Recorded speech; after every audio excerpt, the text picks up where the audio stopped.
Today we're checking out WestJet's International Premium Economy. With an airline who has difficulties getting even economy right, what does this mean for their international premium product? The airline is continuing to grow from their Calgary hub, offering flights to Asia and Europe with their increasing wide-body fleet. Does this product provide value? And how does it compare with their main competitor? Come along and let's find out. Good afternoon and welcome back to another video. Today we're going to be flying with WestJet from Calgary to Tokyo in their premium class. If you recall, we did this flight last year in economy, and I'd say with mixed results. I think their food and beverage needed a little bit of work. But in the last video, or yesterday, we flew them domestic premium from Toronto to Calgary. It was a fantastic flight, great food, great service, and I think if they can replicate that today, it's going to be a great flight. We'll be flying on one of their Dreamliners, so I'm definitely looking forward to seeing and experiencing their international premium product. The flight is set to depart at 1:40 p.m, so come along as we go from A to B. Let's start by dropping off the bag and setting our clocks to tomorrow. Alright, time for our second flight with WestJet in as many days. Premium passengers are allowed to use the priority check-in, but since I already was, it was only a matter of dropping off the bag. I chose to use the self-baggage drop-off kiosk, and although it worked, I realized after that it only printed the word priority on the tag, which seemed to go unnoticed as my bag came out with everyone else's in Narita. I would recommend to visit the counter, even if dropping off a bag, to get the additional physical priority tag attached to your bag to enjoy the full benefits of flying premium. Nonetheless, both check-in and baggage drop-off experiences at both airports was smooth and quick, so WestJet appears to be consistent in this point. Today we're departing from a windowless gate D74. I tried to get some nice footage of the plane, but that proved to be a difficult side mission. Maybe chilling by the campfire is time better spent. The D gates are in the newer part of the airport, and the wider space with shops and restaurants close by make it a nice place to spend time before your flight. The experience at Calgary was much nicer than Toronto or Vancouver when flying international. From street to gate it's only a few minutes, with much less walking, and it wasn't as crowded as the other larger airports. Boarding got underway on time, and premium passengers are amongst the first aboard with Group 1 boarding. As we make our way to the plane, I'll take this moment to welcome new viewers to the channel, and I invite you to subscribe for continued aviation and travel-related content, where you can check out Air Canada's TRANSPACIFIC Economy product, which we experienced last summer. After seeing both, let me know which you'd be inclined to fly. We got to board through the front of the plane and get a glimpse of the wonderful business class. There are 16 seats in a 1-to-1 configuration, and I really enjoy the dark blue color profile and soft lighting. It's warm and inviting, and a product I hope to try one day. We'll be seated a little further back in 7K, where the seat had a pillow and blanket waiting for me. Seatback also has a water bottle, amenity kit, and I was surprised to see a set of headphones. Once comfortably seated, the menu was handed out, a welcome drink was offered, and I went with sparkling wine. In the meantime, for dinner, the options were a Dijon chicken breast, a salmon fillet with a red Thai sauce, and a Japanese curry. Lock your votes in now for which I selected.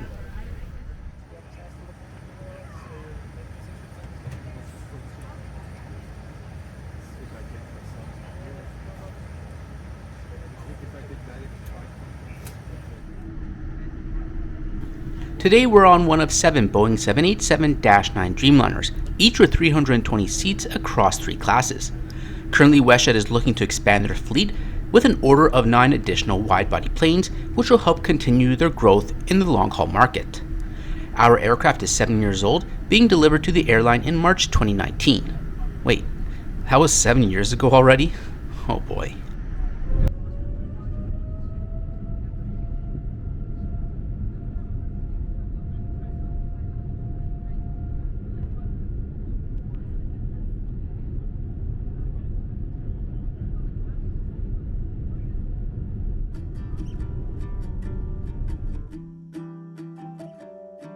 We'll have a flight time of 10 hours to reach Narita today/tomorrow.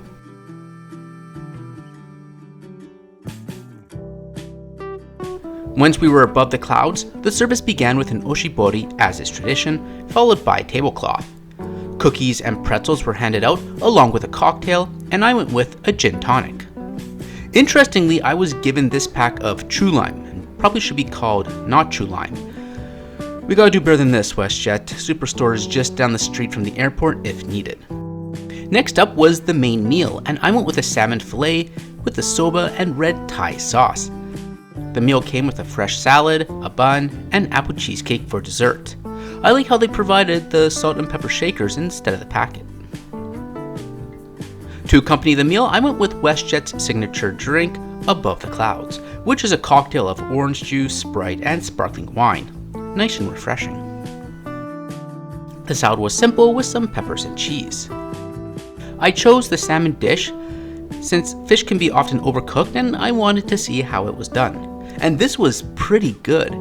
Digging in, you can see that it's not dry and had a nice glisten on the meat. This must have been one of the more fragrant dishes I've ever had on a plane. The red Thai curry provided a pleasant aroma to the dish and it worked well with the fish and soba. And the little piece of cheesecake was wonderful. The apple gave it that little bit of brightness and the crumble was perfect. Now the question for you though is, should cheesecake be baked? Let me know your thoughts. The only thing I can get WestJet for besides the fake lime is the bun, which wasn't warm. And they managed to do that on the previous flight on a 737, so it should be possible on the Dreamliner. Overall, I was very pleased with the meal service. Service was at a good pace, the dish was pleasing to the senses, and it all worked well. I thought the meal quality was better than what we've seen on Air Canada in their premium cabin. To finish off, I went with a coffee. Being mid-afternoon, I wasn't terribly tired, so for the next little bit, I caught a few movies. The IFE has a solid library of titles and even some Christmas shows since it was that time of the year. The remote was my preferred way to navigate given the setup of the seat. I particularly enjoyed Boiling Point. If you ever worked in the kitchen, I'm sure you can relate. Great film. As we saw earlier, they also provided headphones. They're not completely soundproof, but they do a good job and much better than the earbuds. I was surprised they offered this for premium passengers and it was well received. To keep myself comfy during the movies, there's a blanket and pillow. The pillow is standard, but the blanket is one of the better ones I've seen on plane. It's thicker, softer, and the blue is nice, isn't it? With a movie, blanket, and coffee, it was time to settle in for the next few hours.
Of course, in addition to having a good quality meal is the hard product. WestJet provides a 4-row premium cabin in a 232 seating configuration in a gray interior with dark blue seats and curtains. I'd say the cabin design is a bit brighter than the business class we saw earlier. The seats are designed nicely and quite comfortable and come with a large adjustable headrest. Under the armrest by the center console is where you'll find a little pocket and the headphone and power ports. There's also the IFE remote housing and the controls for the seat recline and footrest. The armrest by the window stores the tray table, and I like how they designed the tray table to sit up a few inches, making the placement better for eating or doing work. Seatback has an 11.3-inch screen, which we saw earlier, and the coat hook off to the side. Under that is a literature pocket which has a safety card and in-flight magazine. The pocket below is an area to store some personal belongings. The premium cabin provides a generous 38-inch seat pitch providing ample space. I would recommend though not to choose a bulkhead row seat if possible. Besides having to keep your articles above for the start and end of the flight, the in-arm monitors are roughly 2 inches less at 11.6.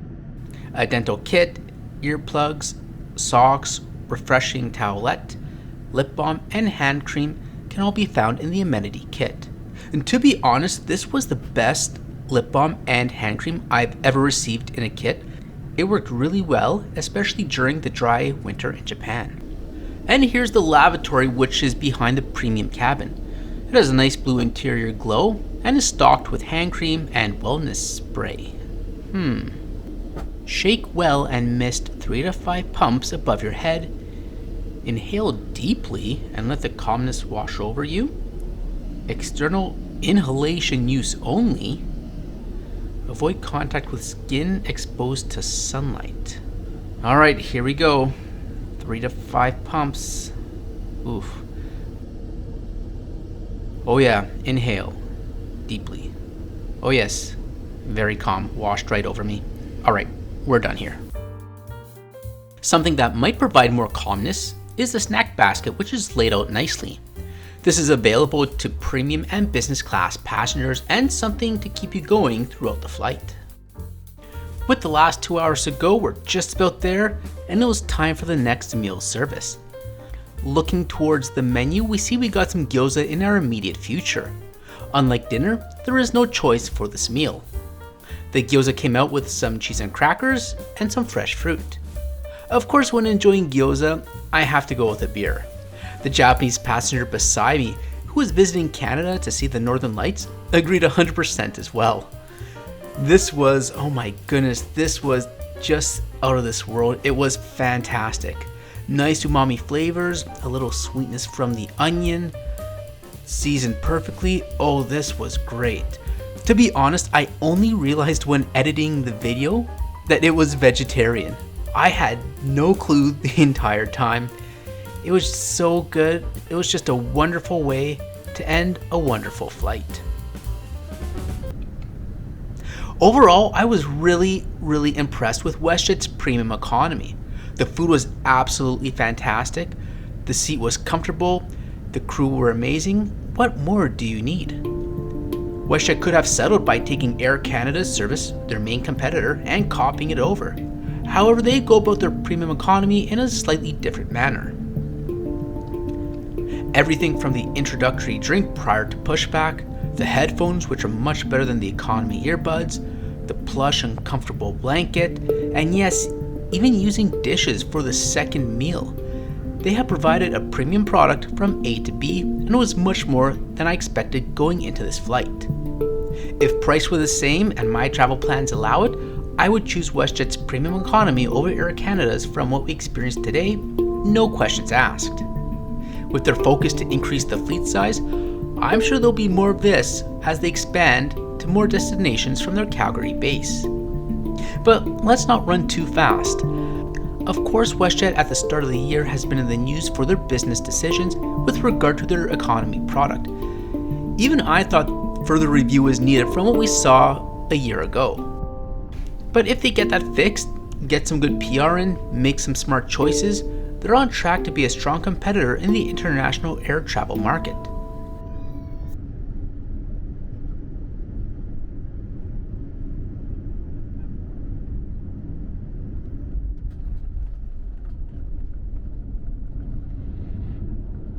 The costless one-way itinerary from Toronto to Tokyo via Calgary, with the first leg in domestic premium, came out to $1,374. I even saw the price $100 less after purchasing it. We do our part by offsetting 1.18 tons of CO2. Total carbon offsets can be found in the channel's About page.